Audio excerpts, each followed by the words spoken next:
E para quem está assistindo, já sabe aqui, o número do setor você consegue no Google. Aqui a gente vê o que pensa, a gente sabe como pensa, como age as pessoas que fazem indústria farmacêutica. Então, segue o canal, ativa a notificação para ser o primeiro a saber.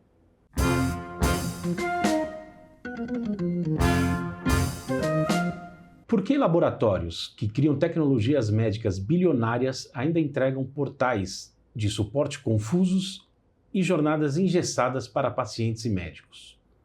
Nesse episódio de Pod Health, conversamos com a estrategista Larissa Purim, que revela o segredo para transformar o Patient Centricity de um slide em resultado real de mercado sem quebrar as regras rígidas do compliance do setor. Larissa, seja muito bem-vinda. A gente estava aqui ansioso para conseguir essa agenda com você, né? Acho que a gente tem muita coisa bacana para falar aqui de estratégia e de inovação, né? E a primeira pergunta aqui que a gente elaborou para começar essa entrevista: você trabalhou em agência, passou pela indústria, trabalhou com publicação científica e também consultoria, né? São 4 ângulos completamente diferentes, né, dessa mesma indústria farmacêutica. E a gente queria entender como essa trajetória foi planejada ou se ela foi acontecendo. Conta pra gente como que foi Essa jornada toda aí, bem diversificada. Legal. Primeiro, prazerzaço estar aqui. A gente já trocou muita ideia junto, né, ao longo desses anos, a gente sempre se atualiza junto, então é muito legal poder participar aqui desse espaço com vocês. E sim, minha carreira é bem bagunçada, assim, né, de uma forma que hoje em dia eu acho muito legal. Mas as coisas foram meio que acontecendo e eu fui investigando e indo atrás de caminhos que para mim estavam fazendo mais sentido. Então, o primeiro salto que eu dei foi quando eu trabalhava numa agência de publicidade tradicional, e ali teve uma divisão da conta e eu precisava escolher se ia continuar sendo 100% offline ou 100% digital. Até aquele momento as coisas eram tudo mais ou menos uma coisa. E ali eu não sabia que eu estava definindo tanto a minha carreira quando eu falei, eu quero ir para o digital. Ali foi meu ponto de partida para depois ir para essa área, né, explorar tanta coisa dentro do digital. Então, eu trabalho com digital desde 2010, mais ou menos, então, quando a internet era tudo mato, né? E aí, foi meio por acaso que eu fui parar com temas de saúde, indústria farmacêutica. Eu comecei numa agência de publicidade farma. Então era ainda bem aquela coisa de receber o briefing, executar e ver se os claims estão na ordem certa, né? Okay. E garantir o QA da campanha. E aí fui me aprofundando mais em outros temas da indústria. Fui parar numa editora vendendo artigos científicos para laboratórios, então meu dia era como se eu lesse bulas e artigos o dia inteiro, e aí eu aprendi a gostar muito desse mundo. Conseguia ter conversas médicas super profundas, assim, sem ter nenhum, né, meu conhecimento médico se baseia em Grey's Anatomy, é só isso aí.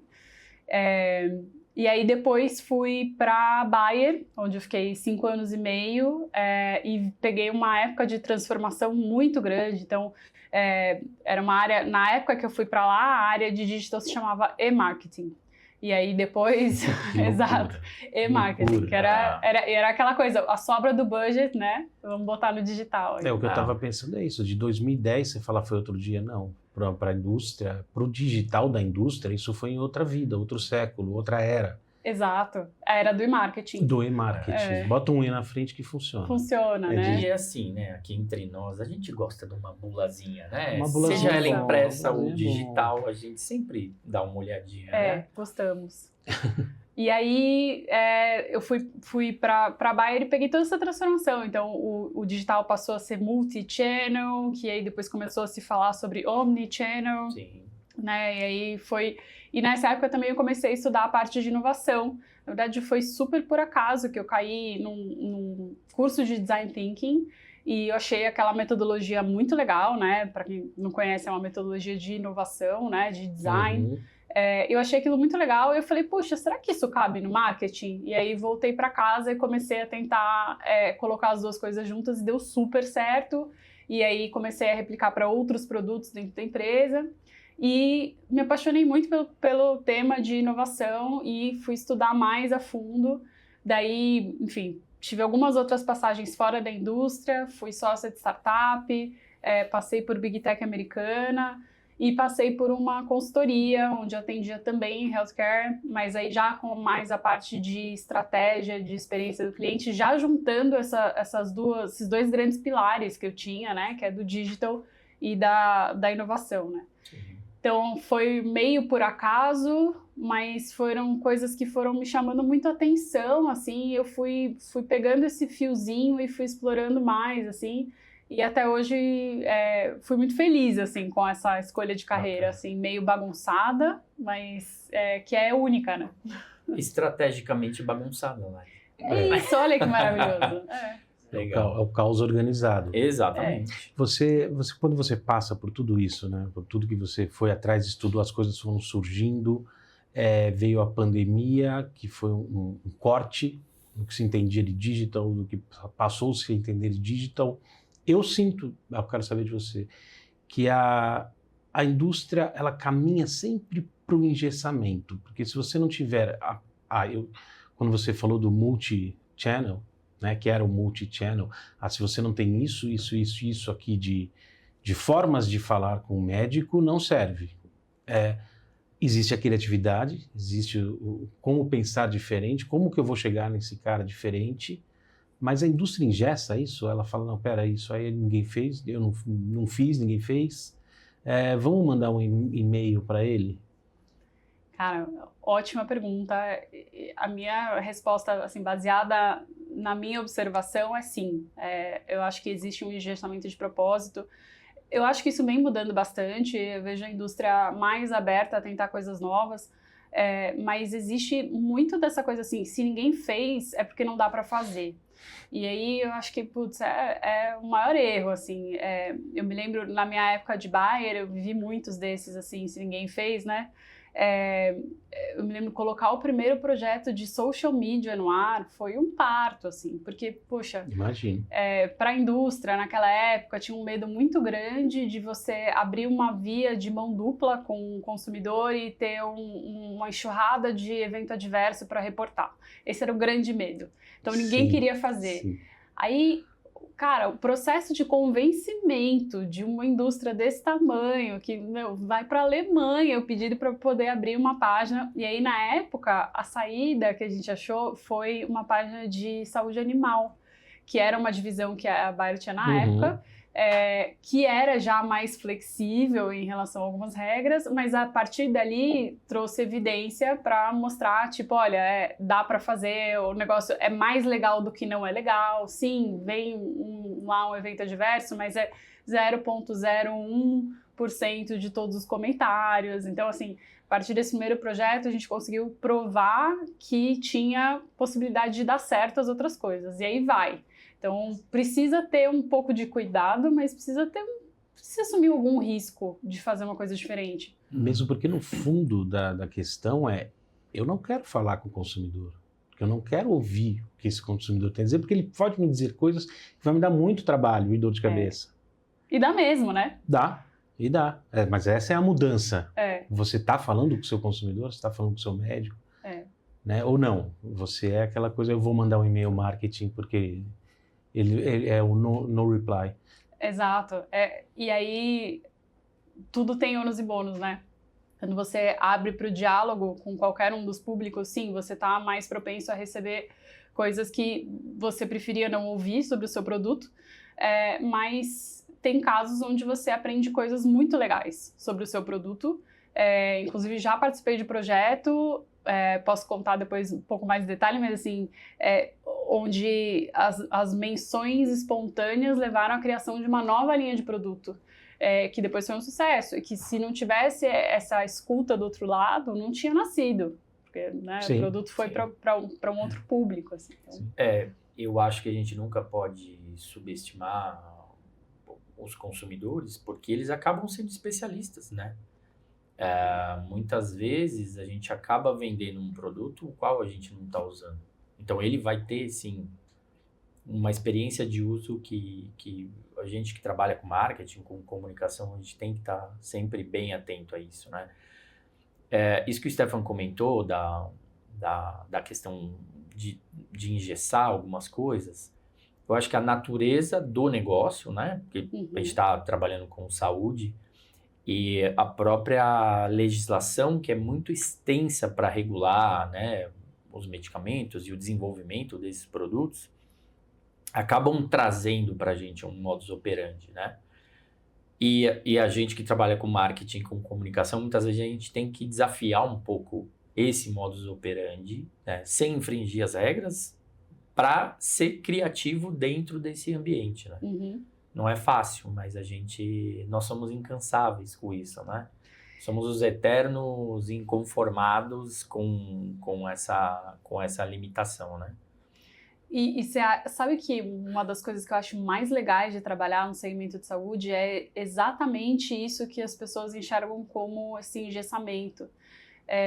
Tem um livro que eu gosto bastante, que acho que é do Jacob Argan, se chama Thinking Inside the Box, que é exatamente como que você pega essas restrições e usa isso para ser mais criativo, né? Então, olha, só se a gente pegar essa, como que a indústria consegue colocar os claims em cada lugar que você não consegue imaginar, é isso. A legislação diz, é obrigatório ter que colocar claim em toda peça publicitária.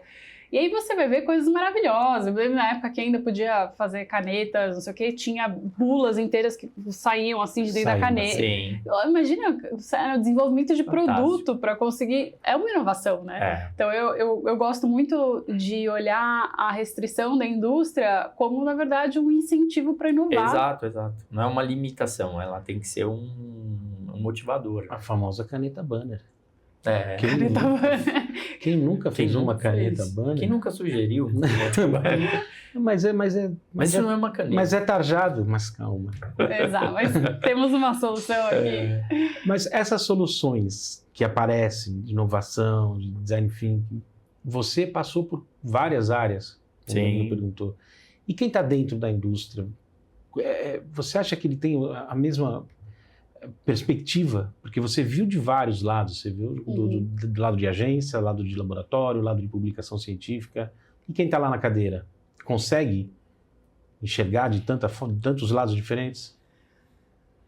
Olha, é difícil exercer essa empatia, né? Assim, é muito mais fácil a gente ver o que dói do nosso lado. Mas eu acredito que sim, eu ganhei uma compreensão maior de como é que a coisa opera. Então, assim, quando eu estava em agência, uma das coisas que mais me incomodavam era, puxa, pediu uma campanha correndo, mandou, e aí a pessoa leva 10 dias para te responder se ficou bom ou não ficou bom. Quando eu estive do lado do laboratório, eu entendi por que isso acontece. Eu entendi que aquilo, na verdade, tinha empacado lá numa questão de compliance, não sei o quê, porque a pessoa da área médica tinha passado para uma outra. Enfim, você consegue ter essa empatia com o lado do outro, né? Sim. Eu, como agência, só vi assim, a pessoa ficou aqui no meu pescoço para o material sair para ontem, e agora, 10 dias, não tenho nenhuma resposta, não me disse se ficou bom, se não ficou bom, se vai lançar, se não vai lançar. Então, eu acho que eu tenho uns 100 exemplos diferentes desse tipo, assim, de ter sentado em cada uma dessas cadeiras e ter essa empatia sobre como é que funciona, né, a dor do outro e saber que, puxa, quem está na agência não está vendo, às vezes, as conversas internas de board que vão impactar na priorização daquele produto na grade, que vai mudar do dia para a noite, que isso está atrelado ao resultado. Então, assim, é muita coisa que está encavalada e que todos os players dessa cadeia, e aí a gente, né, ainda não sentei na cadeira nem de médico, nem de representante, mas eu gostaria, quem sabe um dia, mas cada um desses players, para essa engenhoca toda do healthcare funcionar, tem uma visão e uma necessidade para ser atendida. E aí a gente fazer esse exercício, e aí existem ferramentas que a gente não necessariamente precisa aceitar nessa cadeira para conseguir exercer essa empatia, a gente consegue utilizar isso para desenhar soluções melhores, olhando com essa ótica de múltiplos chapéus, né? Às vezes na agência, o que acontece muito quando a gente tem uma negativa de alguns materiais, algumas ideias, que a gente faz esse exercício e às vezes você vê alguém da equipe indignado, né? Principalmente quando é uma ideia de alguém da criação, é assim, cara, mas não passou? Você já pensou na responsabilidade que o departamento médico tem em aprovar ou não isso aqui? E muitas vezes a gente lá na agência não sabe de casos que podem ter acontecido em outros países, que embora não tenham legislações diferentes, mas que traz ali um histórico e que faz a empresa falar, cara, esse risco a gente não vai assumir, mas existe um motivo, né? E é o que você falou, a gente desse lado aqui de agência, a gente tem que entender a responsabilidade, a função de cada área ali dentro e essas etapas, né? Perfeito. É um exercício diário. Você começou no marketing, aí você foi mergulhando em inovação, né? Comecei na publicidade. Na publicidade. Foi para inovação, mergulhou na inovação. E como você enxerga hoje o Design Thinking numa campanha, uma estratégia, um planejamento de campanha? Legal. O Design Thinking, eu acho que é uma das muitas ferramentas, né? Ele, inclusive, tem pessoas que já defendem que ele está obsoleto e tal. É uma ferramenta que eu acho que ainda funciona super bem. Na época, eu tinha um projeto que era em relação à esteatose hepática. Era um medicamento para esteatose hepática e o desafio era comunicar sobre fazer o exame no early stage da doença, né? No estágio inicial da doença. E era um desafio, né? Porque era uma medicação para esse fim específico e tal. E eu me lembro que o pessoal estava batendo cabeça e eu falei, deixa eu ver se eu consigo ajudar com essa ferramenta nova aqui. 2012 era uma ferramenta nova. Sim, outro dia. E aí o que a gente fez foi colocar na sala todo mundo que estava envolvido com aquele produto de alguma forma. Então tinha representante, gerente médico, gerente de produto, pessoal de acesso, todo mundo que tinha alguma coisa a ver com aquele mundo. E cada um foi pensar num perfil de paciente diferente. E aí a gente chegou em algumas conclusões, né? Dentro do Design Thinking você tem, por exemplo, os mapas de empatia, que eu gosto muito, que é exatamente você colocar o sapato do outro por alguns minutos, né? E perceber que um paciente que tinha esteatose hepática a partir de uma hepatite tinha uma jornada completamente diferente daquele que vinha de uma cirrose alcoólica, né? E aí, assim, o tipo de mensagem é muito diferente. A forma como você comunica e como você convence esse paciente é muito, muito diferente, né? Sim. São jornadas diferentes de comunicação. Exato. São histórias completamente diferentes. E que envolve tudo, né? E aqui a gente cai na questão da experiência, né? Experiência de médico e de paciente.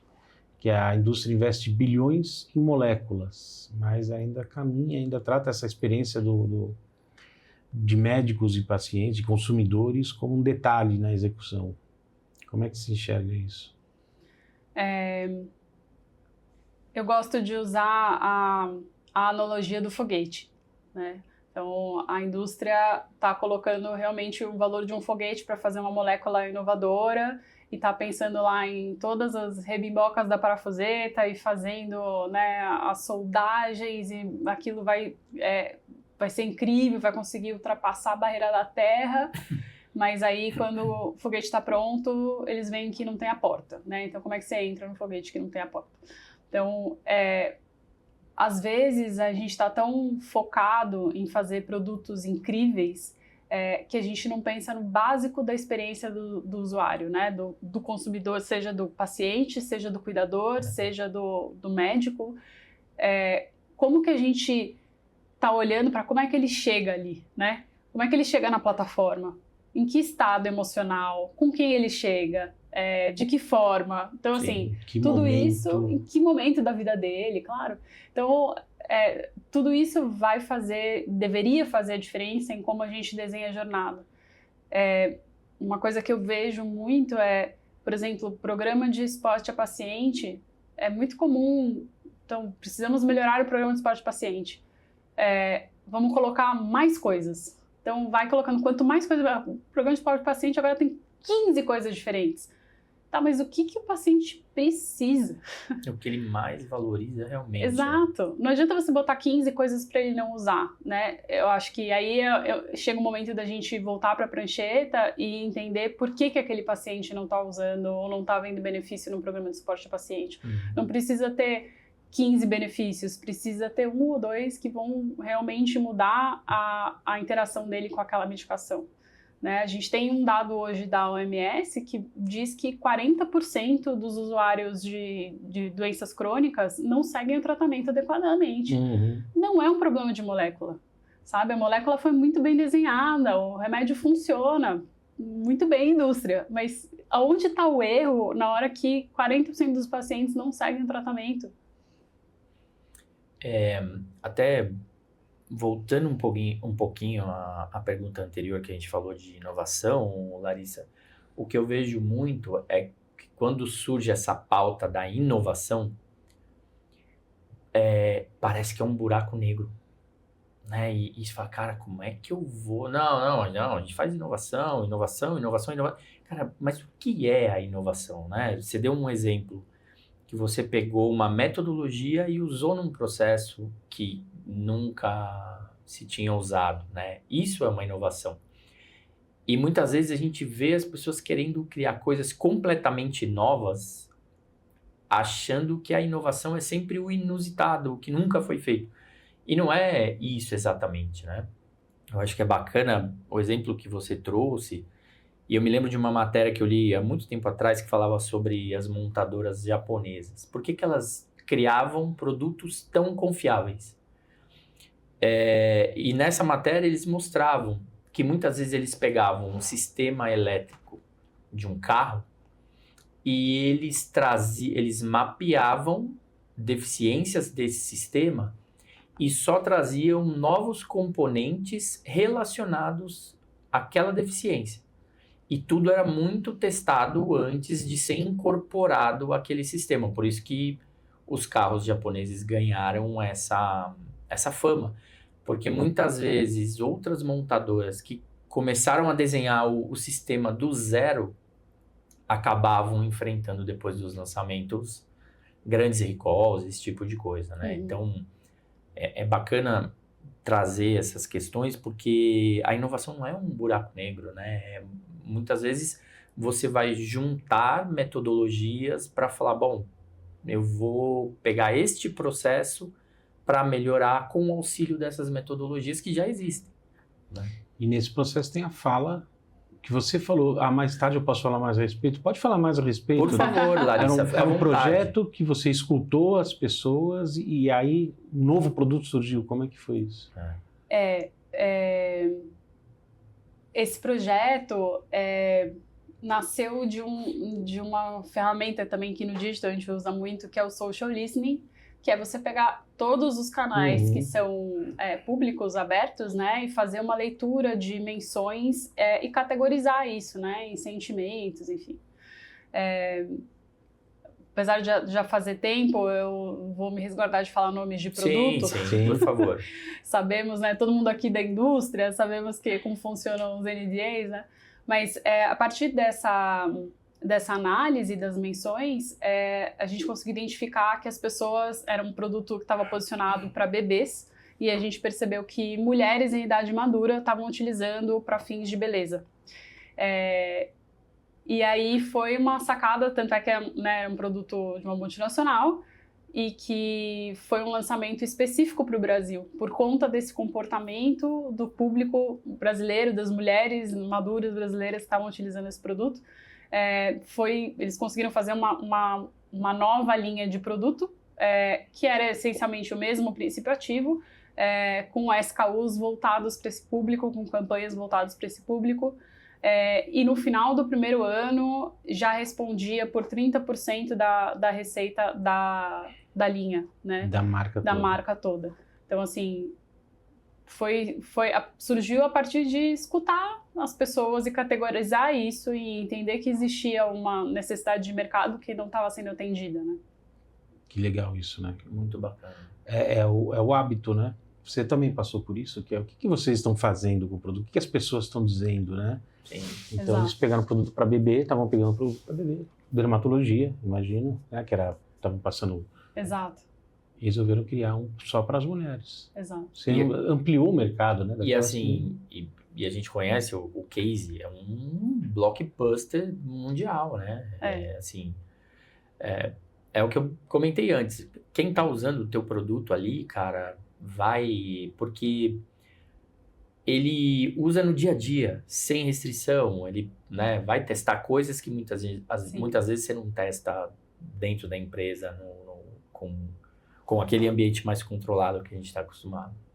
E o Brasil é um país de proporções continentais, né? E o brasileiro é um bicho muito criativo. Não, total. A gente, no primeiro episódio, a gente abordou muito isso, né? A gente estava conversando sobre a questão de você lidar com as regras dos outros países para o mesmo produto. E uma coisa que se sobressai muito é essa capacidade nossa, dos brasileiros, do jeitinho brasileiro, da criatividade, né? De você ter que adaptar as coisas para poder jogar aí dentro das regras, né? E isso está muito relacionado com inovação, né? Total. Porque até a gente falou, né? A caneta Banner, qual é o problema? O problema é que essa marca tem que ir com bula. Não, então não tem problema. Exato. A gente cria um banner na caneta. Exato. E isso acontece no marketing pharma, né? Uhum. Você sugere algo diferente e sempre vem, mas isso compliance não vai aprovar. Então, como é que a gente pode ser inovador nesse mercado hiperregulado? Olha, eu gosto muito de trabalhar sempre com sprints de inovação, onde a gente tenha um protótipo no final, que a gente consegue testar rápido, barato e com risco controlado. Né? Eu acho que isso tira muito desse medo da indústria. Já fiz alguns projetos nesse sentido, até fora da indústria também, e normalmente a gente tem um resultado muito legal, assim, porque o que não vira projeto implementado vira um aprendizado. Né? Uma experiência que você tem dados fundamentados para dizer por que aquilo ali não funcionou. Porque senão você sempre vai ficar voltando naquilo, né? Tipo, a gente tem esse problema, essa aqui é a ideia óbvia. Por que a gente não vai atrás da ideia óbvia? Se você documenta esse processo, você evita que o próximo time também não vá atrás da ideia óbvia, Sim. porque agora já sabe exatamente onde que esbarra, né? Então, eu acho que assim, a inovação nesse ponto tem esse poder de tirar do papel, né? E fazer uma coisa controlada para você testar em ambiente real e aprender com aquilo, né? Sim. Larissa, você fez um projeto que você comentou de mapeamento de pacientes que resultou em mensagens distintas para diversos perfis, né, desse mesmo produto. E ainda gerou um guia para os médicos usarem no consultório. Conta um pouco mais desse projeto para a gente. Legal. Nesse projeto também foi um time multidisciplinar dentro da sala, né? E a gente utilizou algumas ferramentas diferentes para a gente mapear as personas que seriam pacientes daquela medicação. E a gente entendeu que dentro dos pacientes que tinham essencialmente a mesma patologia, tinham origens completamente diferentes. E para cada uma dessas origens, a mensagem tinha que ser diferente. Né? Você não convence a pessoas diferentes com o mesmo argumento. Né? Tem pessoas que são extremamente emocionais, então você vai convencer falando, puxa, você vai ter uma melhor qualidade de vida para aproveitar seu filho, tá no casamento, né, dos seus netos, ou coisa assim. E tem pessoas que são mais pragmáticas e que, puxa, isso vai te dar 30% maior chance de você ter uma qualidade de vida XPTO. Então, você conseguir discernir os diferentes perfis de pacientes e conseguir adaptar claramente não só a mensagem, mas também o canal, o momento da jornada onde você vai entrar com aquela mensagem, isso para mim foi transformador trabalhar dessa forma. Né? Você não só consegue chegar melhor no momento certo, como você consegue mensurar melhor, né? Porque você já começa a entender quais são os perfis de pacientes que te dão um retorno melhor em relação àquilo e já começa a ajustar os que não estão dando, né? Então, eu acho que esse é o grande... Eu acho que uma grande visão que tanto o digital quanto a inovação me trouxeram, que é olhar para esses problemas como oportunidades, né? É olhar assim, o que não está funcionando, vamos mexer um pouquinho aqui para ver se funciona, né? No digital a gente faz muito teste AB, né? Então a gente pega aqui esse logo e a gente vai colocar ele em azul e em rosa e a gente vai ver qual que tem mais clique. Pronto, isso já é um basal para a gente saber o que está funcionando melhor. Esse mesmo racional funciona também para as ações dentro da farma, né? A gente consegue mensurar tudo. Eu acho que a farma como um todo ainda tem um pouco de preguiça dessa mensuração, porque dá trabalho mesmo. A gente está falando de muitos dados que são não estruturados, e aí dá trabalho você capturar dados não estruturados. Mas uma vez que você tem isso, os esforços estratégicos ficam muito mais ricos, né? Você tem um embasamento melhor para dizer por que isso vai ser rosa e não azul. Mas é difícil, você falou, e não é a primeira vez que você fala, a gente junta todo mundo na mesa e tal, essa é uma das formas de fazer a coisa, e me vem na cabeça o cara dentro do laboratório, vamos fazer um focus group? Como é que eu explico a diferença das coisas? Onde eu começo esse projeto? Cai na sua mesa, nós precisamos descobrir a jornada dos pacientes, ou precisamos descobrir o paciente. Na verdade, acho que nem foi isso que chegou até você, né? Exato. O que chegou foi o problema. Exato. E aí você partiu para descobrir os tipos de pacientes. Perfeito. Cada uma dessas ferramentas, elas têm o seu lugar, né, nas diferentes jornadas de descoberta. O Focus Group ainda é válido, né, assim como várias outras ferramentas, mas quando um problema chega, eu acho que o pulo do gato está em se perguntar, esse problema é esse problema mesmo? É um problema? É um problema, problema. E é o problema, né? Então, assim, se chega que a gente precisa aumentar a venda do produto. Tá, esse é um problema, ok? Por que não vende? Exato. Aí, assim, por que não vende? Aí você vai perguntando, né? Tá, mas e por quê? E por quê? E por quê? E aí você vai descobrir que, na verdade, cara, tem um problema, sei lá, de precificação, ou tem um problema na hora que o farmacêutico está explicando a medicação e aquilo não gera adesão.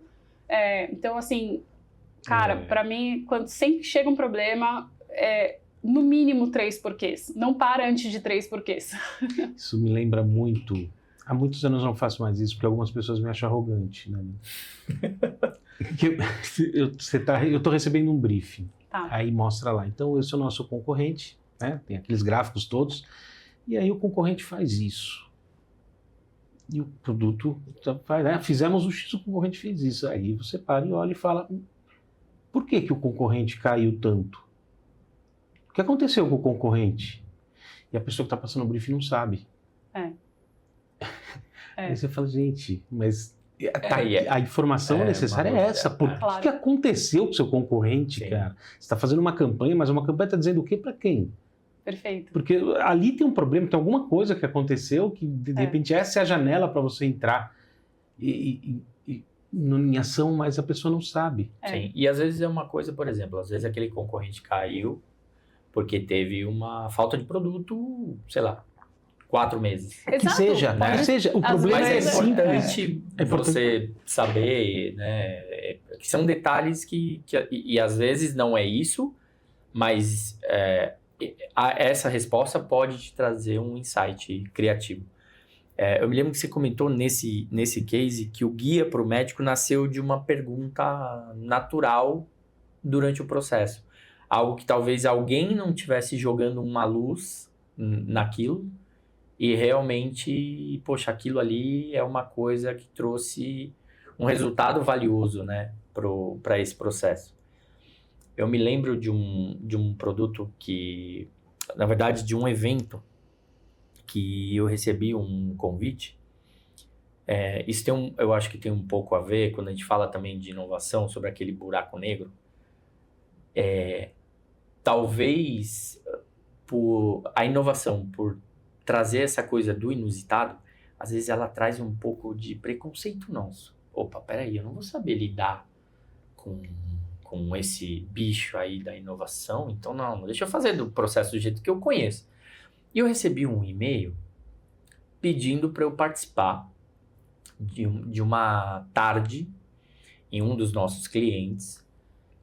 Eu não vou me lembrar da ferramenta, como você citou, do Design Thinking, mas era a primeira vez que eles iam tentar usar uma metodologia nova para criar estratégias e também o stand desse evento.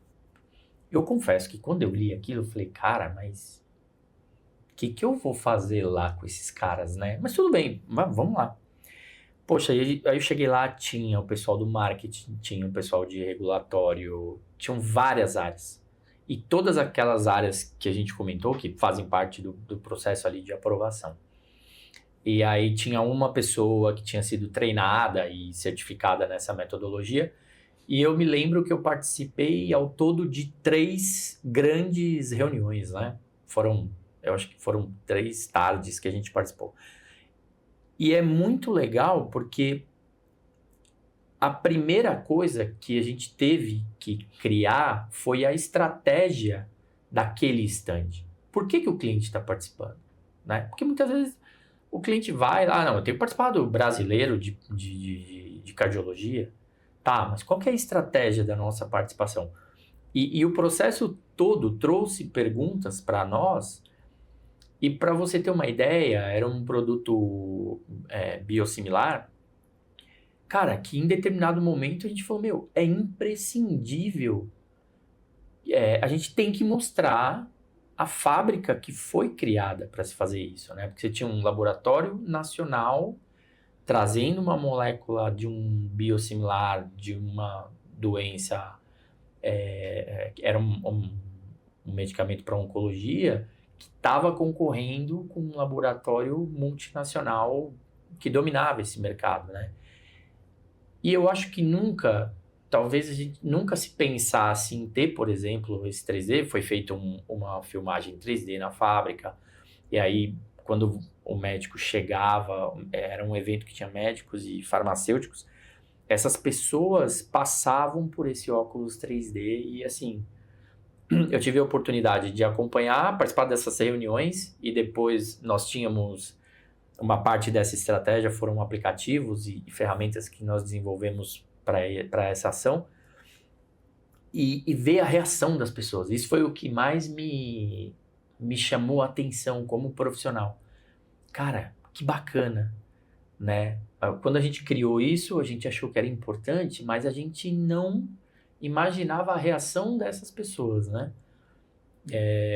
Mas porque foi pensado Exato, nas né? pessoas que iam estar presentes lá. E o bacana é que assim, quando você vai pensar num evento, a primeira coisa, não, a gente precisa ter um stand. Não, cara, a primeira coisa, que é um processo parecido, a gente que está na comunicação há pouco tempo, 27 anos, por exemplo, muitas vezes quando a gente está numa reunião, às vezes de briefing, é válido, né, esse tipo de situação, mas a pessoa fala, muitas vezes vem o briefing e tal, e se fala, olha, porque eu pensei num anúncio, cara, legal, guarda isso numa gavetinha, porque a gente vai chegar lá, mas antes da gente pensar no layout, cara, a gente ainda tem um caminho aqui a percorrer. Esse é um processo de inovação que eu passei e em um determinado momento eu falei, cara, que maluco, né? A gente fala de inovação. Pô, eu tô participando de um processo de inovação, passei por um processo de inovação e eu não fazia a menor ideia. E eu confesso, quando eu li o e-mail, eu li aquele, deixa eu lá pegar um café, né? Que preguiça. Exato. E foi fantástico, assim. Eu acho que se você pedir para eu enumerar experiências profissionais que foram marcantes e que me fizeram evoluir e olhar processos dentro da One-Eye com esse olhar de inovação, esse foi um projeto que me marcou bastante, assim. Você já deve ter feito muito workshop, né? Você já facilitou muitos workshops Sim. Conta pra gente alguma experiência bacana, com números. Cara, já fiz bastante coisa. E aí, pegando um gancho aqui, né, nos pontos que vocês trouxeram sobre inovação e sobre workshops, então, Danilo falou, né, existe até um preconceito quando a gente fala de inovação, e eu queria abrir aqui o Tribunal das Minúsculas Causas para falar em nome da inovação. Muitas vezes fala inovação para nossa, é caríssimo. Não, e pior, eu acho que tá caindo, acho não, né? Eu observei que realmente assim tá caindo o investimento das empresas em inovação, né? A gente viu nos últimos 2, 3 anos várias grandes empresas matando as suas áreas de inovação. E aí, na minha análise, o que aconteceu é que houve muita inovação espuma, né? Então, assim, por que você vai fazer um workshop? Ah, porque é legal, a gente passa o dia colando post-it na parede. Não deveria ser isso, né? Então, a inovação, ela sempre tem que começar pelo resultado que você espera alcançar. Senão, não adianta, né? Senão, você só está criando espuma e colando post-it na parede. O workshop, por exemplo, é o método, né? Uma das várias formas de você chegar em uma inovação. Eu particularmente gosto muito do workshop, porque eu acho que ele cria um cenário de espaço e inteligência coletiva, né? Quando você está, né, apagando incêndio lá, um gerente de produto apagando incêndio, lidando com logística, marketing e acesso tudo ao mesmo tempo, você não para pensar no que poderia ser diferente. Você precisa que a linha de produção siga. Sim. Quando você faz um workshop e você traz principalmente pessoas de outros segmentos ou de outras áreas da própria empresa, você cria um espaço para parar. Seja 2 horas, seja 4 horas, seja 3 dias, né? Já fiz workshops de todo tipo de tamanho. Mas você para e desliga tudo e foca em resolver aquele problema de forma criativa. E você usa essa inteligência coletiva de várias pessoas que têm diferentes visões. Então, que nós 3, se juntar a nossa experiência em indústria farma aqui, dá um dinossauro, né? Ainda assim, tudo que a gente viveu, né, nos completa, né, completa as visões que a gente tem sobre o que poderia ser feito, né? E não só profissionalmente, né? Tudo que a gente vive no nosso dia a dia, tudo é basal para a experiência, né? Uma pessoa hoje que vai comprar uma medicação de uso crônico, que vai ter uma relação com aquela marca, ela não está comparando com a experiência dela só com outros remédios, ela está comparando com a experiência que ela tem com o Nubank, com a Apple, com a Disney, né? É o basal da experiência de marca. Então, assim, a inovação chegou hoje no ponto que chegou, de ter esse preconceito, de terem áreas sendo fechadas, etc., porque para mim faltou esse foco em resultado, que eu acho que é imprescindível. Começar se perguntando aonde que a gente quer chegar. Depois que você montou tudo e você chegou naquela solução inovadora, precisa fazer um teste, um MVP, para dizer se isso vai chegar naquele resultado, né? Se não, é só espuma. Sim. Isso é um processo longo. Nem sempre. Mas pode durar... Você já fez workshop várias semanas? Já fiz workshops de várias semanas. Tem um workshop que eu já fiz, inclusive em indústrias diferentes, né? Entre as minhas passagens fora da farma, eu passei também por banco de investimentos e por startups. E esse é um processo que eu já apliquei tanto em indústria farma quanto em banco, que é de você mapear problemas, colocar pessoas multidisciplinares numa sala, criar times, e cada um desses times precisa resolver aquele problema de forma criativa, embasados por uma metodologia. E aí, ao longo desse período, você tem vários aprendizados, muitos projetos começam com um problema X, que depois que você usa os 3 porquês, você começa a trabalhar em outra coisa. E aí você, no final, tem protótipos funcionais para testar, né? Eu vivi um caso desses, por exemplo, numa farma, que quando chegou no final do processo, e foram mais ou menos umas 5 semanas, não ininterruptas, assim, mas Imagina que a gente deslocou altos executivos durante pelo menos um dia, durante 5 semanas, mais as horas extras, né? E chegou lá no final, a gente teve só 2 de 5 projetos que foram viabilizados, que efetivamente viraram projetos que foram para a rua. E aí, um gestor me perguntou, você acha que isso foi um sucesso? 2 projetos de 5? Vamos olhar os 3 que não foram. Né? O tamanho dos aprendizados que a gente teve desses 3 que não foram. Né? As respostas do que a gente não deveria fazer, elas foram tão valiosas quanto as respostas do que a gente deveria fazer. Né? E a gente viveu isso... foi muito legal, assim, porque a gente saiu desse projeto, muita gente utilizou esse modus operandi para implementar outros projetos depois. E é isso, às vezes o não, ele também é uma validação. Ele é uma validação, eu descobri o que não fazer. Na verdade, se você pega os idosos e fala, mas eu não posso colocar esse cara de 60 anos trabalhando aqui porque ele não vai se adaptar às ferramentas, ele não precisa se adaptar às ferramentas.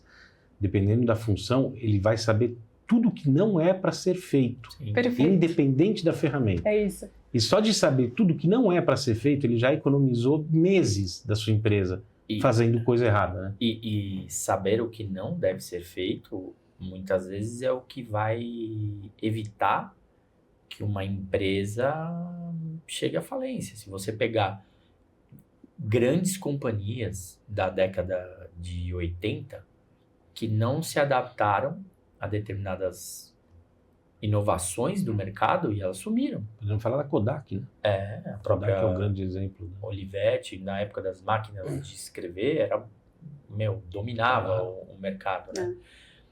Uma coisa que me chama muito a atenção, Larissa, que eu comecei a prestar um pouco mais de atenção depois de um tempo que a gente tem conversado, é a questão de você ter ligado à inovação essa questão de grupos diferentes, pessoas com experiências diferentes, né?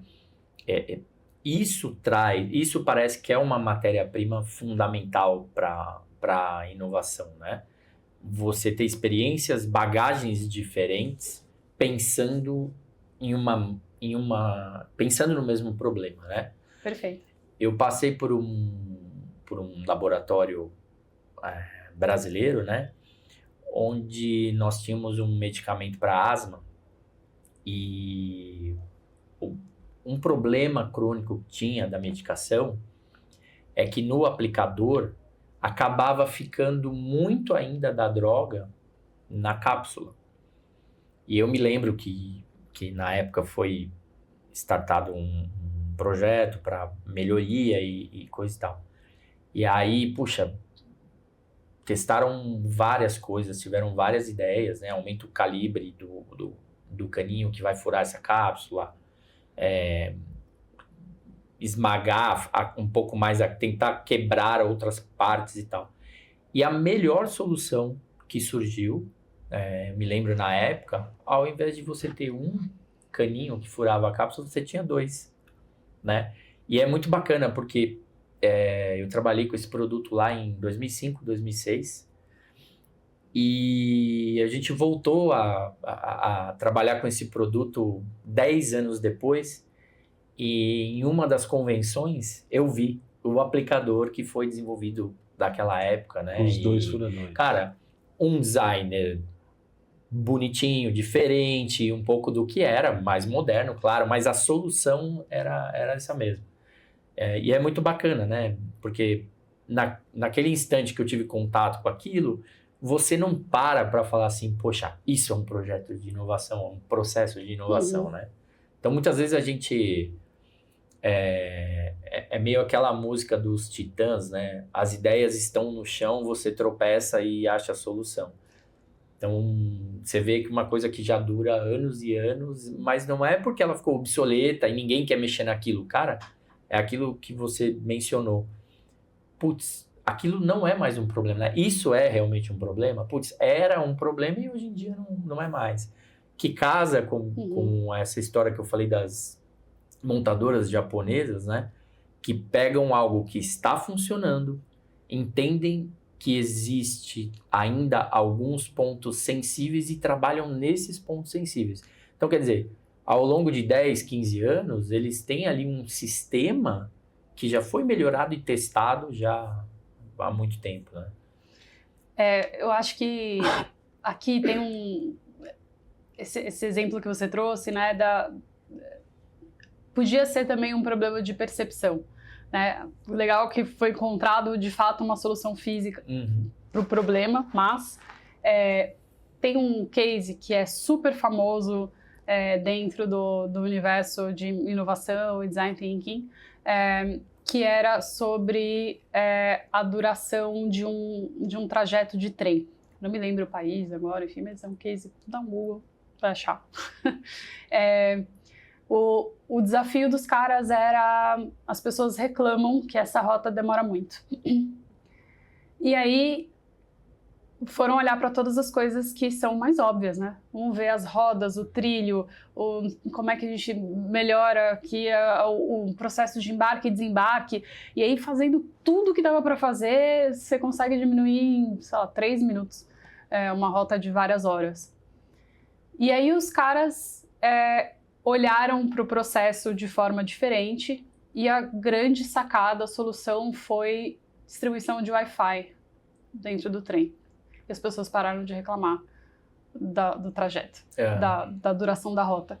Então, essa questão da percepção, porque às vezes você está olhando, tem uma sobra de medicação no frasco, mas por que isso é incômodo? É porque existe, de fato, uma má gestão do fluido, ou porque existe, às vezes, uma percepção que podia ser influenciada? Aquilo não vai fazer falta porque já está calculado. Ou porque aquele é um desperdício, ou que eu estou pagando por algo que está no frasco e não vai sair. Perfeito. Então, assim, é muito mais sobre você entender por que aquilo incomoda, do que necessariamente você sempre atacar a resposta do que a pessoa diz que incomoda, né? De forma óbvia. Eu não me lembro na época se os concorrentes usavam isso contra o nosso produto, né? Ou se veio através do saque da empresa de alguns pacientes, né? Mas você tem a questão, né? A asma, principalmente. O cara tá numa crise, ele tem que usar a bombinha. Realmente eu não me recordo, mas o que eu me lembro claramente, assim, foi dessa questão da solução que foi... E, se eu não me engano, depois, no mercado, alguns outros aplicadores também tinham essa mesma solução, né? Cara, quer ver um outro exemplo que eu acho muito legal, assim, de percepção da linha campanhas que eu gostaria de ter feito? Eu trabalhei uma época no time que dava suporte para Bepantol. E Bepantol, né, nasceu como uma pomada de bunda de neném, né, para assaduras. E o principal concorrente do Bepantol sempre foi o Hipoglós, então as duas marcas estavam sempre ali meio dividindo o market share e tal. O Bepantol, ele era um produto que era absorvido pela bunda do neném, então ele não deixava a marca, enquanto o Hipoglós era aquela coisa branca e tal. Então, dentro do laboratório que vendia Bepantol, era coisa, nossa, o Bepantol é muito superior, né? É um produto que é sequinho, que absorve, não sei o quê. O pessoal do Hipoglós foi muito sagaz, maravilhosos, e lançaram a campanha Cuidado que se vê. Muito bom. Então, se você pega uma coisa que, na verdade, né, pra gente, olhando de fora, era algo ruim do produto, era uma falha do produto, eles transformaram isso num lance assim, tipo, porque você não sabe, o Bepantol você não sabe se já passou ou não passou, o Hipoglós você vê. E vem aquela experiência, né? É a mesma experiência do shampoo. Que o shampoo, a fórmula do shampoo, ele não faz espuma. Perfeito. Mas que precisaram colocar espuma, algo que fizesse espuma, porque o brasileiro quer ver espuma. Assim como o sabão de roupa, assim, então, assim, é sobre estudar o ser humano. Eu brinco que fazer inovação combinada com marketing é mais um exercício de antropologia do que efetivamente comunicação, de publicidade, metodologia. É você entender o ser humano, né, na unha, assim, sabe? Entender os anseios, os medos, né? Realmente fazer um mapa de empatia de cada uma. Uma persona não é só uma persona, né? Uma persona é uma representação, né? Somos seres super complexos, né? Para a gente criar marcas fortes, a gente precisa entender como que a gente pega essas relações, esses problemas, esses anseios, essas preocupações do nosso consumidor e traz isso para os valores da nossa marca, né? Ou traz as respostas disso para os valores da nossa marca. E isso é o que fica, o que a gente fala, a comunicação.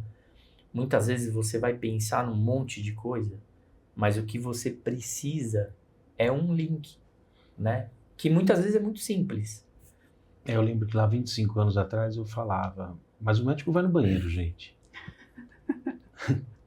Ele vai fazer o número 2, porque ele era tratado como um ser, era um Deus, era um Deus da Terra, e eu tenho que falar com esse Deus de uma forma, isso envelheceu muito rapidamente e brutalmente, né? Que a gente vai chegar em 1 milhão de médicos no Brasil logo mais, e a gente está falando da geração Z, a gente está falando de uma galera que vai. Fala o que você quer. Perfeito. Só que a gente está aqui falando de algo que parece, eu sentei na cadeira do GP ali, tá? Eu sou o GP, eu tenho um produto, eu nem sempre estou envolvido em questões que eu vá falar, putz, eu vou chamar a Larissa Purim aqui para ela fazer uma consultoria. Não é um processo muito longo da realidade do marketing. Hoje, não que seja, não deva ser, mas hoje não parece que é um pouco distante do que eles querem fazer ou do que eles podem fazer? Eu entendo porque pode parecer distante, né? Essa pressão de ter que fazer muita coisa em pouco tempo e ter pouco braço para fazer. Aliás, está todo mundo com pouco braço para fazer muitas tarefas, né? O gerente de produto, ele tem que ser um profissional multidisciplinar, porque ele tem que olhar, né, pricing, distribuição, comunicação, tudo ao mesmo tempo, né? Eu acho que o pulo do gato está aqui em apertar o pause um pouquinho e se perguntar se esse planejamento poderia estar sendo feito de uma forma diferente, que normalmente significa uma forma mais eficiente, pensando em resultado. Então, você não precisa fazer mais para ser mais visto, né? Se você tem uma publicidade ruim, não adianta você colocar um caminhão de mídia, porque mais gente vai ver sua publicidade ruim e isso não vai gerar venda, né? Então, aqui eu acho que o pulo do gato é pegar um problema ou uma oportunidade, né? A inovação, ela sempre nasce de um desses dois, né? Ou é de um problema ou de uma oportunidade, e se perguntar, isso aqui poderia ser resolvido de forma diferente no meu produto ou no meu universo, e ainda que não seja um produto, às vezes é uma questão de operação, às vezes, olha, eu tenho um entrave aqui na forma como eu estou engajando a minha força de vendas, minha força de vendas está desengajada com tal linha de produto. Legal, por quê? Né? Aí entra, né, a gente ali com a lupa e vai lá e se perguntar por que isso está acontecendo. Mas será que apertar o pause, eles conseguem apertar o pause hoje? E aí eu vou perguntar, será que esse é o grande inimigo da inovação dentro de um laboratório farmacêutico? É apertar o pause? É esse trem que tem que correr? Lembra que você falou de toda a esfera envolvida em uma peça publicitária que seja, e o porquê parou o produto e tal. Dá para frear esse trem? É difícil você olhar para o médio prazo e longo prazo quando você tem que entregar o resultado do trimestre, né? Então, o que eu vejo acontecer é, puxa, se o meu produto está indo num linear, que ele vai chegar lá onde eu preciso, não vou mexer, né? É uma frase que eu odeio e que é time que tá ganhando não se mexe. Fazer nada? Até ele começar a perder, né? Exato. Então, e aí você perde na hora que você, né? tá ganhando, é a hora de você olhar de forma diferente, porque é a hora que você ganha um pequeno respiro para tirar... A gente tá falando de processos aqui e a gente falou de projetos de tamanhos muito diferentes aqui. Eu citei projetos que foram feitos em menos de um dia, projetos que levaram muitas semanas. Às vezes você precisa de 2 horas. Quando a gente fala do pause, não é assim, tipo, você precisa parar a sua força de vendas inteira durante uma semana. Não é isso, né? É simplesmente criar um respiro para se questionar se aquilo que você está fazendo é exatamente o que você deveria estar fazendo com foco no resultado, né? O segredo é sempre esse, é olhar lá para frente, né? Onde você quer chegar com isso? Onde você quer chegar com esse produto, com essa campanha, com o engajamento da sua equipe? Você está chegando aonde você deveria? E se está muito fácil de chegar lá, será que não dava para estar fazendo uma coisa ainda maior? Né? Então, vamos olhar para esse potencial todo e ver como que a gente amplifica isso ainda, né? Larissa, e tem uma outra questão que eu vejo, assim, até pegando o exemplo que eu dei daquelas reuniões que eu participei para um projeto, de uma participação em um congresso. O que eu vejo é que muitas vezes a empresa adota uma metodologia de inovação, faz alguns projetos, mas a metodologia não é incorporada. Sei lá, 2 anos depois, o processo volta a ser feito como era, né? Você passou por esse tipo de experiência, tanto de fazer projetos de inovação focado em processos e depois o processo voltar a ser feito como era, e um exemplo positivo de realmente, olha, pegamos este processo, analisamos, resolvemos, vimos pontos de melhoria, melhoramos e isso foi adotado. Uhum. Porque eu vejo muito isso também. Às vezes, por exemplo, quando a gente fala em inovação, as pessoas já falam, já vem uma plataforma nova, um sistema, um aplicativo. E não é isso, né? Você tem dentro da tua carreira exemplos desse tipo de situação? Esse foi um aprendizado que eu aprendi a duras penas ao longo da minha carreira, né? Então, no início, eu vi, às vezes, processos que tinham chegado a um aprendizado e, por aquilo não estar documentário, dali a X anos, aquilo era repetido numa nova tentativa. E aí, uma coisa que eu aprendi, que eu levo como prática em todos os meus projetos, é documentar. Seja os resultados positivos, mas principalmente os aprendizados. Exatamente, para que se a gente for reabrir, a gente saiba exatamente o que não considerar. Então, hoje em dia não vejo mais isso acontecendo, mas sim, era razoavelmente comum. Né? É aquela coisa, quando você senta numa nova cadeira, você sempre acha que você está tendo uma ideia nova, só que quem estava naquela cadeira antes já passou muito tempo pensando sobre aquilo, sim, né? Sim. Então, se você tem essa dinâmica de deixar tudo documentado, né? Fica mais fácil de você pensar em soluções diferentes daquilo, né? Sim. E aí, falando de... Você comentou dos estandes médicos, né? Falando, por exemplo, de experiência médica em congresso.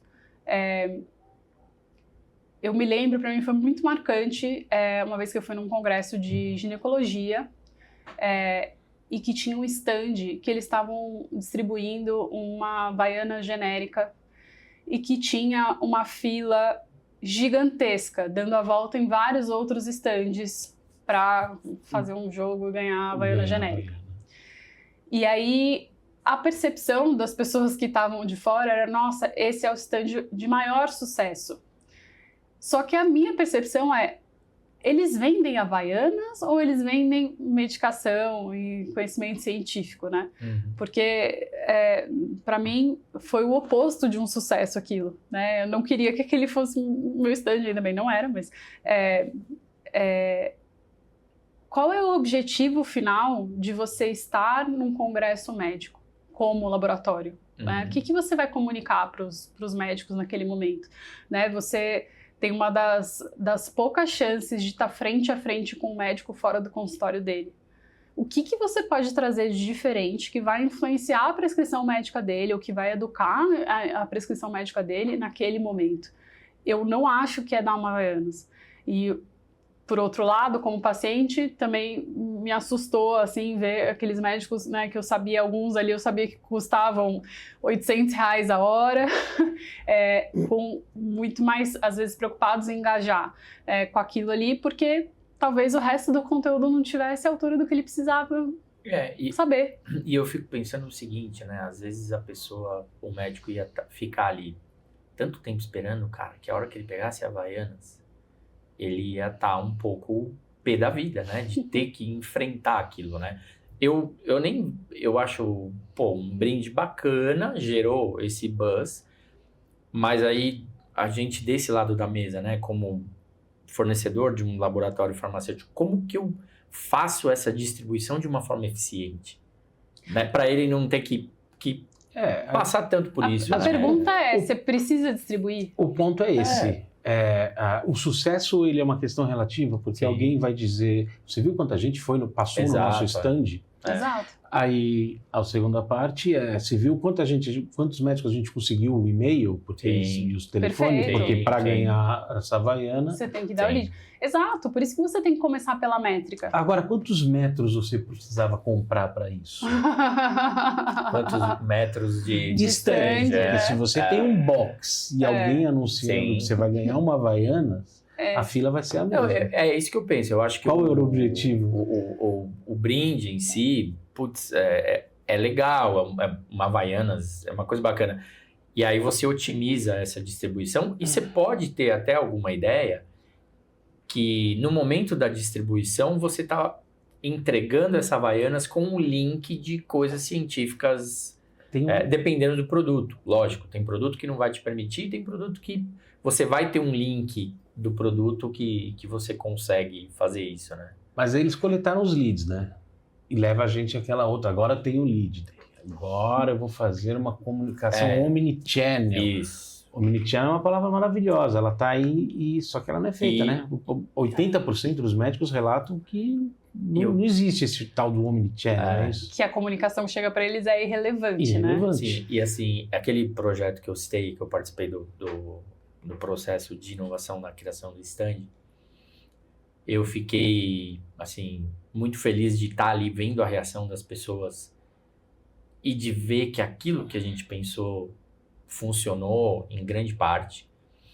E o que me deixou extremamente chateado depois foi justamente isso, que nós tínhamos algumas metas. Na época, você não tinha muito cadastro de farmacêuticos oncológicos.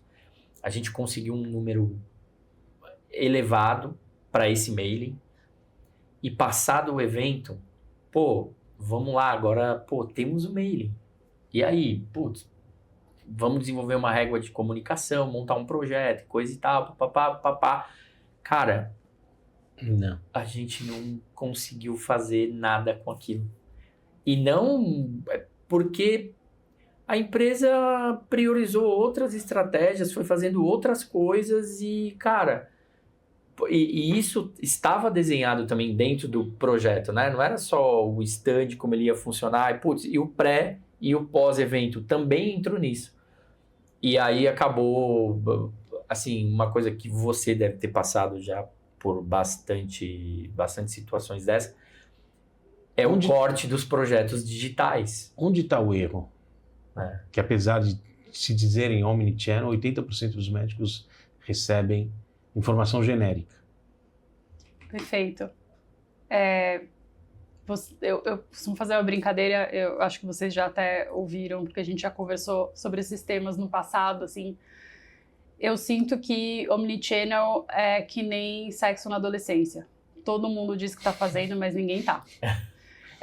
Tá todo mundo se gabando por aí que tem um sistema todo integrado, automatizado, mas a verdade é que as farmas ainda dependem muito do representante e o representante não para colocar os dados dentro da plataforma. E ele tem 500 pratinhos também, eles têm um monte de coisa para resolver. Então, assim, o problema também não é o representante. O problema está na forma como você adquire esses dados que estão lá na ponta e faz isso chegar de volta para alimentar esse omnichannel, né? Realmente, conheço pouquíssimos laboratórios que fazem algo minimamente perto de um omnichannel.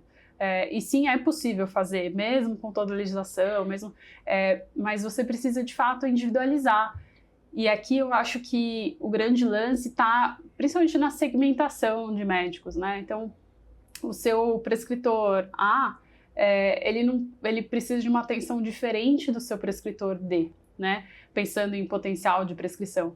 Então, né, para você começar a botar o pezinho na água do Omnichannel, é pegar esse prescritor árabe, fazer uma segmentação e trabalhar só essa quantidade de leads e trabalhar uma comunicação bem integrada, né? O que é o Omnichannel, que é um nome fancy, bonito e não sei o quê, mas nada mais é do que você continuar a mesma conversa independente do canal ao longo do tempo, né? Hoje, o que a maioria dos laboratórios já consegue fazer de forma satisfatória, que já melhorou muito de 10 anos para cá, é o multi-channel, né? Você ter, pelo menos as campanhas, elas se conversam ao longo dos diferentes canais.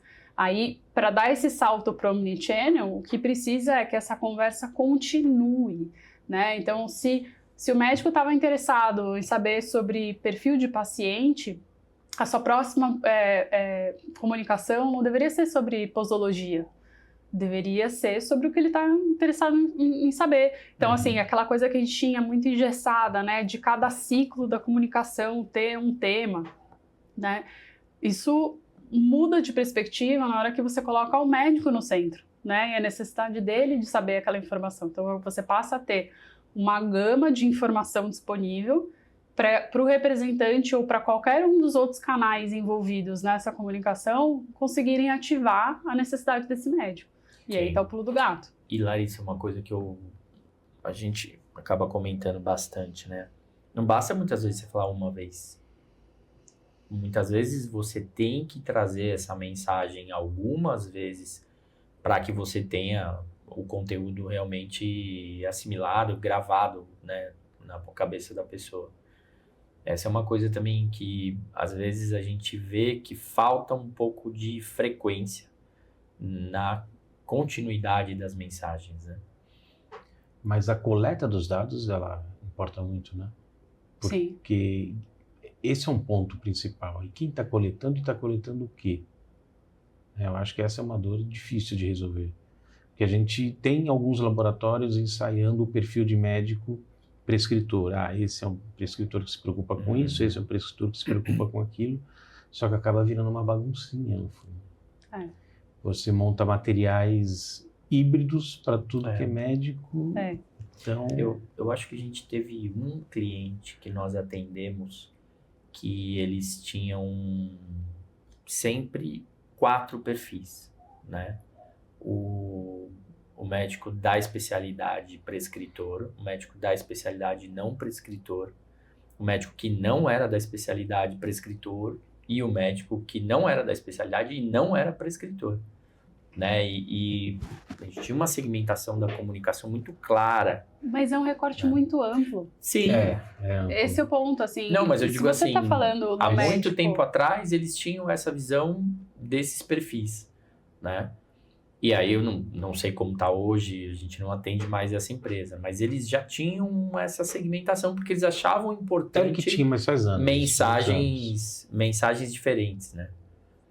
Que já é um passo. Já é um passo, é isso que eu quero dizer, é um passo em você olhar o cadastro de uma outra forma, né? No dia a dia, você tem 5 aberturas de um tablet genéricas para todos os médicos. O rep vai lá, abre e mostra. Não existe conversa, existe um anúncio que pode estar numa revista qualquer, assim, é um packshot com uma frase, uma pessoa. Então, e ao mesmo tempo, eu já vi eles não abrirem a mensagem e fazerem só a conversa. Sim. O problema é que eles estão sendo mensurados muitas vezes pela abertura pelo tempo tempo então de tela. Assim, aí você fica nessa dicotomia de sabe, o que vai trazer resultado para minha marca efetivamente? É a obrigatoriedade do tempo de tela, ele vai ter que mostrar aquele material, porque eu fiquei me matando aqui para fazer aquele material, sabe, levei semanas, paguei a agência, não sei o quê, ou efetivamente ele criar um relacionamento com aquele médico, ou entender a dor real daquele médico, resolver aquilo e ter uma prescrição mais tranquila, né? Um aliado em relação àquele produto. Sim. Então, eu acho que a gente sempre acaba voltando na questão de olhar para o resultado primeiro e principalmente para tudo que pode ser mensurado, né? A gente não pode ficar dependente só das métricas que a gente tem na mão. Eu acho que um um desafio que é enorme, mas que eu acho que ele vale muito a pena ser enfrentado, é como trabalhar com dados desestruturados na farma, né? Que é exatamente essas conversas paralelas e essas observações do campo, sabe? O representante ele passa o dia inteiro em conversas com os médicos, ou na sala de espera, ou conversa com a recepcionista. Todos esses pontos de contato são pontos de inteligência. Sim. Ele sempre adquire alguma informação nova a partir dali. Sim. Eu acho que o grande desafio está aqui em como que a gente consegue capturar melhor esses dados, sem ser um peso na vida do representante, porque a gente também não quer ser isso, né? Mas de uma forma que a gente possa usar isso na estratégia de inteligência do que a gente vai fazer com aquele produto, né? Sim, e os novos médicos estão chegando, os médicos de geração Z, né?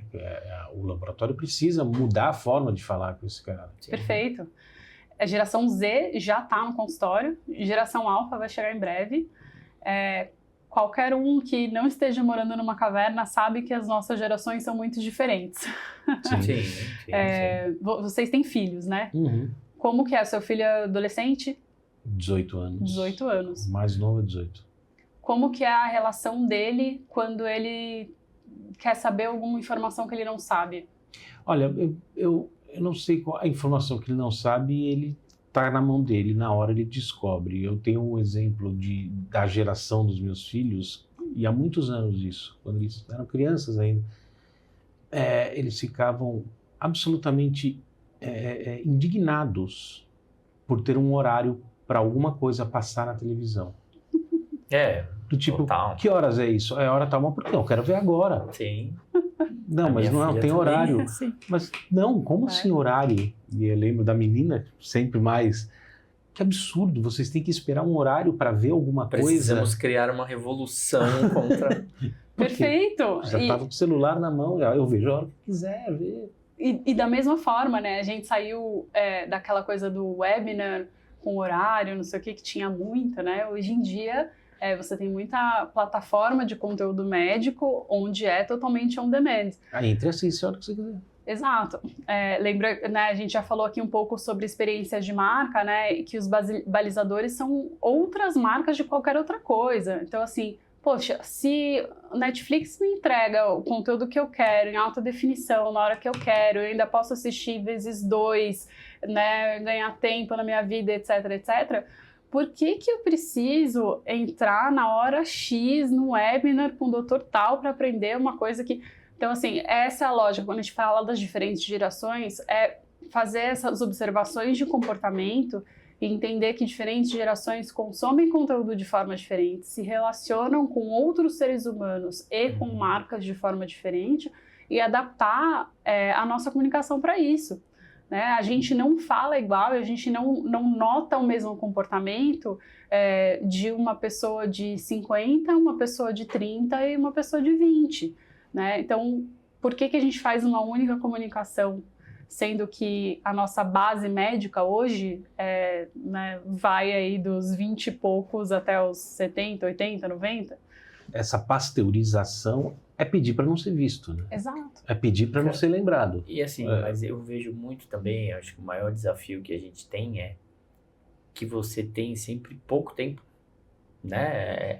O dia a dia tá ali e aí quando você tá com um produto que tá ali preso na equipe de vendas, você vai ter pouco tempo, né?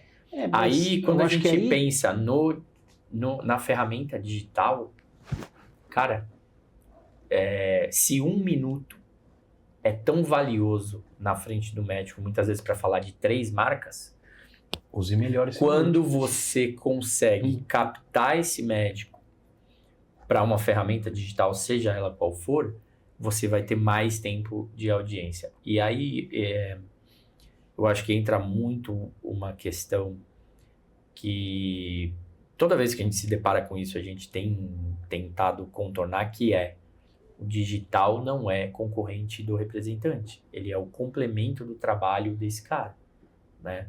A gente já teve experiências com ferramentas nossas, em que quando a gente apresentou a gente já ouviu isso muitas vezes. Nossa, mas isso pode concorrer com o representante. Não, calma. Isso não vai concorrer.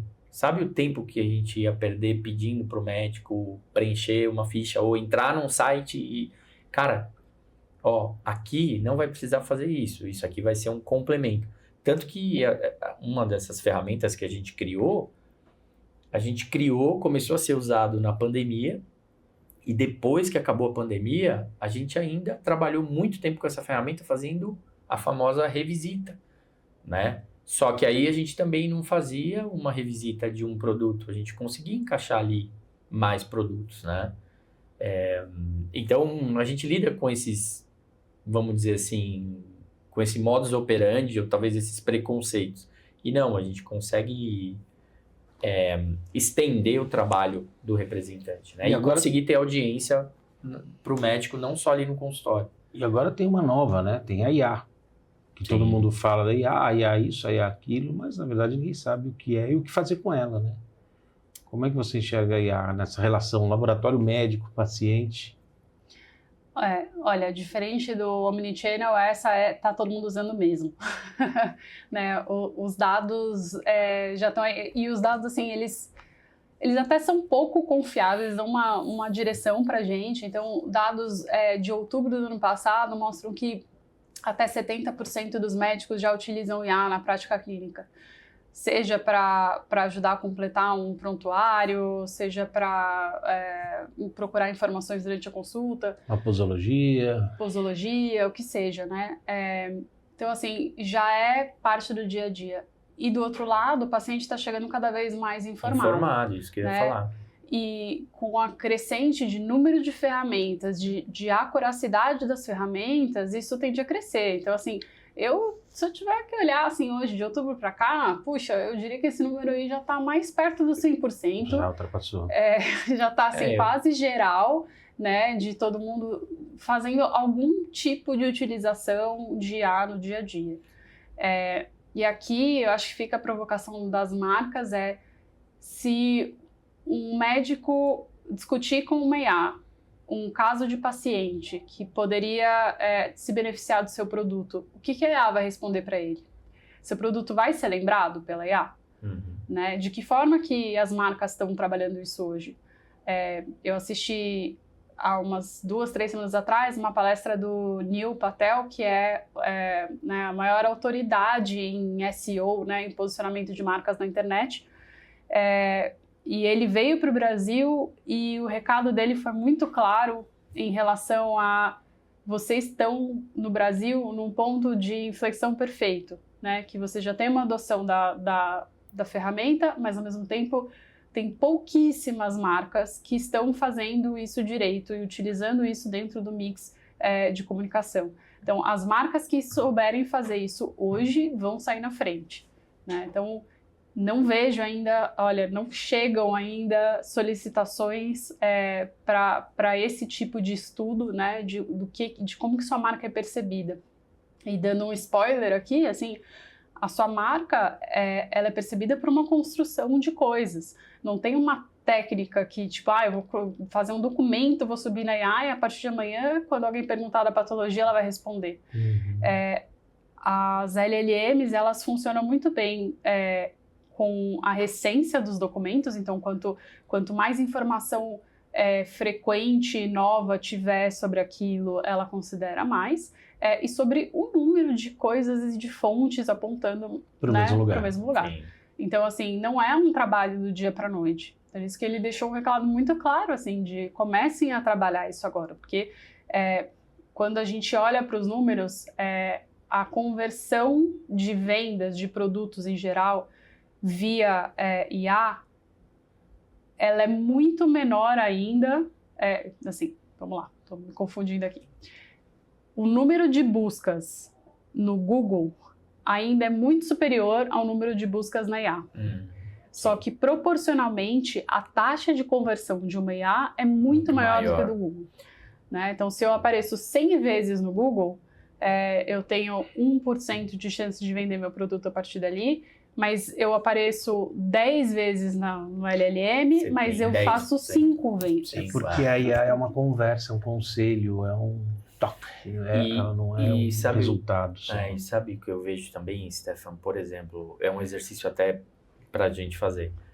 Cara, o resultado que a IA deu, muitas vezes a pessoa acredita piamente. E para determinadas coisas, é importante você ter um conhecimento prévio para analisar se aquele resultado realmente, porque ela está buscando tudo ali na internet e você pode ter ali alguma informação que não é bem aquilo, né? Então você tem essa questão também. Então, assim, a credibilidade da IA, ela é, né, muito alta. Por isso que as pessoas pesquisam, o que deu ali E não deveria ser. É, né? o famoso grupo da família que a sua tia vira e fala, mas está na internet. Mas não deveria ser. A gente sabe que a IA ainda alucina bastante. E aí tem alguns projetos muito legais surgindo de IAs que tem uma verificação mais fechada, mais correta, principalmente para temas de saúde. Então, os médicos, né, a gente sempre orienta que os médicos deem preferência para essas ferramentas que têm esse tipo de verificação, né, que não vão alucinar na hora de você fazer uma posologia, de você fazer uma recomendação. Porque sim, a IA ainda, né, se você entende o mecanismo de como é que a IA produz respostas, você sabe que ela pode alucinar. Então, sempre buscar as IAs que são específicas para cada coisa. Por isso que tem tanta, né, ferramenta surgindo. Ou criar IAs específicas para a sua coisa, né? Aliás, um caso você muito tem que legal. Treinar ela, né? Notícia fresquinha aí da semana passada, que eu não sei se vocês viram. Eu não sei se vocês lembram do Midjourney. Sim. Que foi um dos primeiros, né? Já usamos no passado. Exato, eles foram os primeiros a se destacar na questão de imagem generativa, né? Sim. Logo no início, os resultados do Midjourney, eles ultrapassavam qualquer outra ferramenta, né, na produção de imagens. Sim. E na semana passada, o Midjourney anunciou que eles estão pivotando a solução deles para serem uma solução de saúde. Então, eles estão transformando uma empresa que era de geração de imagens de qualquer coisa numa empresa de scans de saúde. Eles têm planos, inclusive, de abrir vários spas de saúde ao redor do mundo, onde você vai lá, faz um scan geral e trabalha a parte de imagens e da leitura de imagens como parte do seu diagnóstico, seu plano de diagnóstico, plano de tratamento. Então, achei esse caso muito legal, assim, né, de como que um produto geral, IA, também está olhando para o segmento da saúde. Eles tiveram que mudar, né, porque a competição está acirrada. Muito acirrada, né? Imagina que legal como é que foi o processo lá dentro. Imagina que algum executivo que estava no dia a dia tentando mais usuários para entrarem no Midjourney. A água bateu. Um dia eles pausaram, né? Fizeram uma reunião e falaram: a gente não vai conseguir ganhar nesse universo aqui. O que a gente podia fazer de diferente? Vamos olhar para outros setores. O que a gente tem de diferente no mercado? Né? O que a gente entrega bem? Eu só fiquei um pouco com medo, como que era aquela CEO que criou aquele teste de sangue. Teranos. Eu fiquei com medo depois... são teranos da vida. Esperamos que não, mas... Esperamos que não. Que é um case também. Um case do que não fazer, né? Em inovação. Mas mexe muito com o consumidor. Mexe, claro. Mexe. É um case voltado para o consumidor quer. Nós queremos isso. Imagina, eu não quero isso. Exato. Larissa, pegando esse exemplo do Midjourney, né, que foca na área de saúde agora para ter uma continuidade e um foco maior, o que você vê assim como o maior inimigo da inovação dentro hoje de um laboratório? O que você acha que pode sufocar essa questão de inovação? Tem uma frase que é muito comum, que é: aqui a gente sempre faz assim. Ela é parente do time que está ganhando. Ela é prima. Que são frases que são anticorpos da inovação.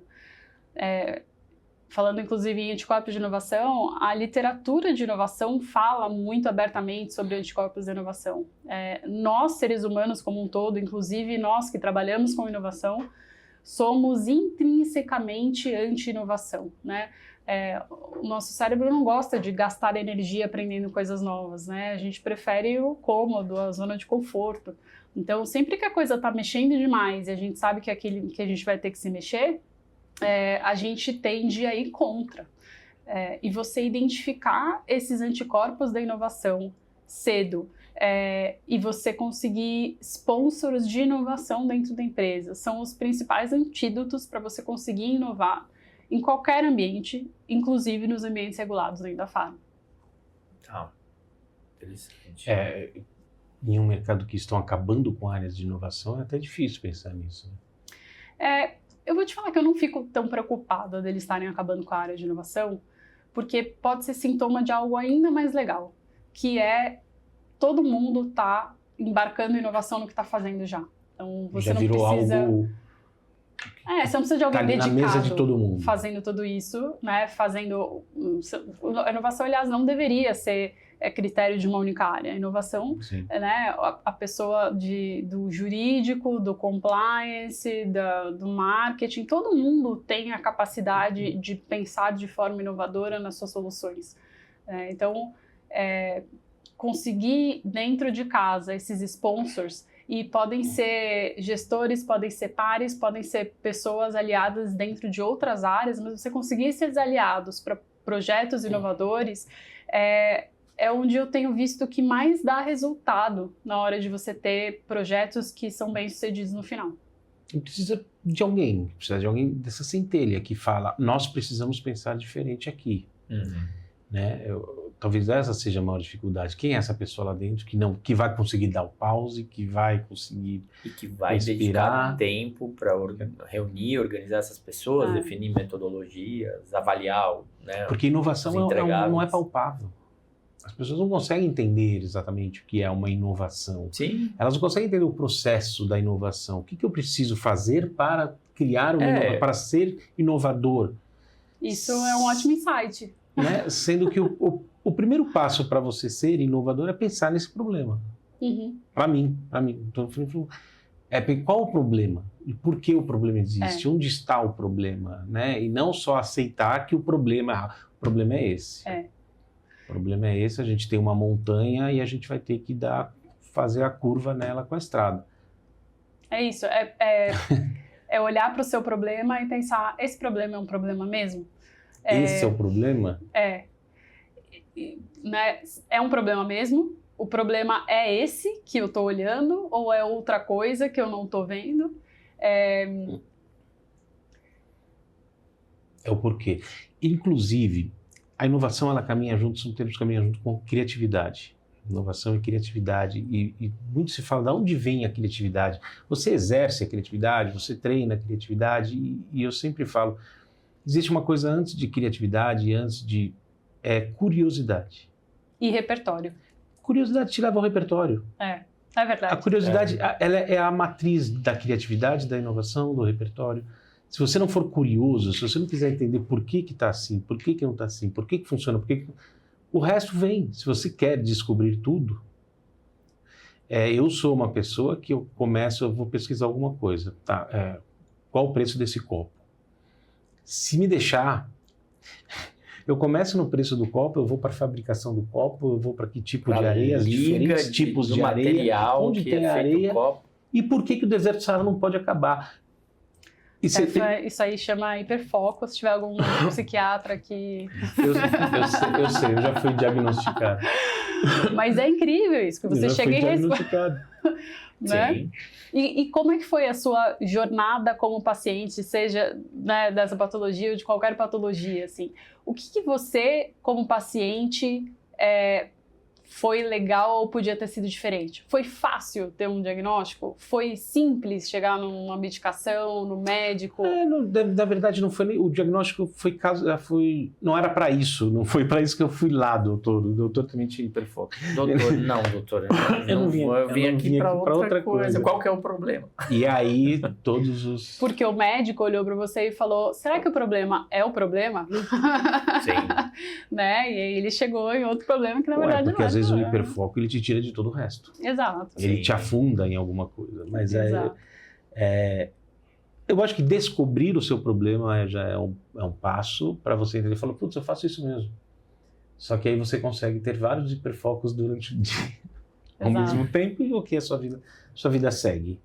Mas você não consegue usar isso a seu favor, assim? Eu uso. Né? Você uso. Depois aprende Sabendo todo disso, esse processo do aprendizado do copo. Você, quando Sim. está lá criando uma campanha, sei lá, de vacina, você pega algum insight de como mas é que você, isso. né? Mas Isso é criatividade, né? nasceu da curiosidade. Eu fiquei sabendo de uma coisa que depois eu fui lembrar e falei, putz, né? Essa entrevista. O curioso, ele vai ver a entrevista inteira, ele vai aprender coisas e ele vai ter um estalo numa hora. Porque, na verdade, a personalidade curiosa não é esse é o problema. Ah, tá, eu tenho que resolver esse problema. A gente já começa se perguntando, é esse o problema? É. Você sabe que tem, entre as várias ferramentas que eu gosto de usar, tem uma que é muito simples e que eu gosto muito de usar. Eu acho que ela ainda está super atual. Que é pegar uma folha de papel em branco, fazer 2 riscos no meio e fazer de forma que fica em 3 colunas. A coluna de certezas, a coluna de suposições e a coluna de dúvidas. Qualquer problema que você tenha, traz uma clareza grande você entender o que você sabe, o que você não sabe, o que você não sabe que não sabe sobre aquele problema, né? E aí você consegue efetivamente ter as respostas e separar essa caixinha do que é uma dúvida, do que é uma suposição, também traz muita clareza no processo, né? Então, você perguntou, o gerente de produto está lá, o que ele pode fazer? Puxa, de repente uma ferramenta dessas, não precisa ainda nem ligar para a gente.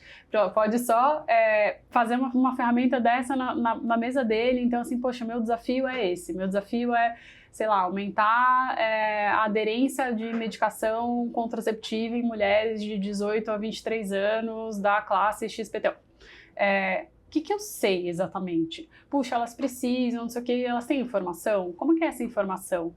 Suposições, puxa, se tivesse o desenho de um gatinho na embalagem, eu acho que ela compraria mais. É uma suposição. Do nada. Né? É a famosa do nadão. Exato. Mas tive aqui uma ideia, né? Mas que pode te uma levar suposição. a uma investigação que pode Claro. chegar num resultado. E uma dúvida, né? Tipo, puxa, que horas que esse meu público específico costuma tomar essa medicação?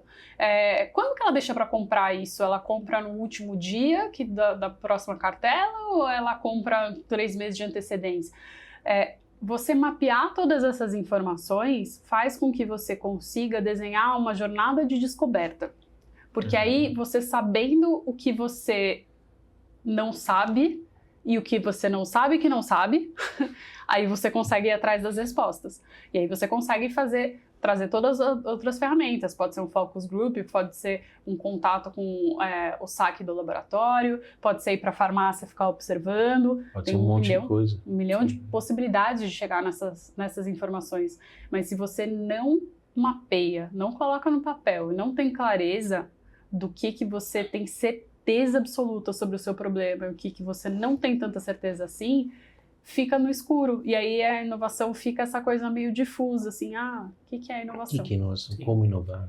É a questão de você se predispor a materializar, vamos dizer assim, né? Você tem que pegar uma folha, você tem que seguir um método e pensar sobre aquilo, né? Que parece uma tarefa simples, mas é densa. Você ter que pensar sobre aquilo. Muitas vezes você pensa sobre um determinado assunto, mas você não para pensar se é certeza, se é uma suposição, e isso te requer tempo, te requer um esforço, né? É muito Para isso. sair do lugar, você precisa fazer um mínimo. Exato. O nosso tempo aqui está acabando. Então, última pergunta, rapidinho, para um executivo healthcare, né? Farmacêutico, hospital, médico, para quem for que está ouvindo agora a gente e se reconhece em alguma coisa ou ele quer uma inovação, né? O que ele deve fazer? Qual o próximo passo dele? Olha, eu acho que esse exercício que a gente citou agora pode ser um bom primeiro passo, né? Então, a gente não está falando de tirar horas da sua semana, a gente está falando de tirar alguns minutos, né? E parar e olhar o seu problema de forma diferente.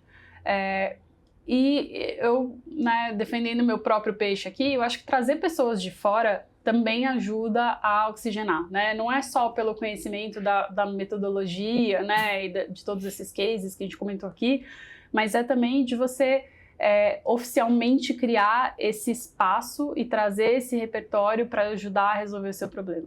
Né? Então, estão aí alguns caminhos possíveis para começar a fazer diferente. Exato. E se tiver com alguma dificuldade, Chama a Lari. Chama a Lari.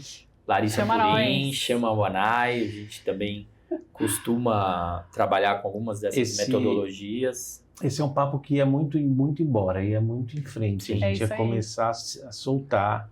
Obrigado por ter topado falar com a gente. Muito obrigado, Larissa. Obrigada a vocês. E para quem está assistindo, já sabe aqui, o número do setor você consegue no Google. Aqui a gente vê o que pensa, a gente sabe como pensa, como age as pessoas que fazem indústria farmacêutica. Então, segue o canal, ativa a notificação para ser o primeiro a saber. Obrigado. Isso aí. Obrigado. Valeu, obrigada.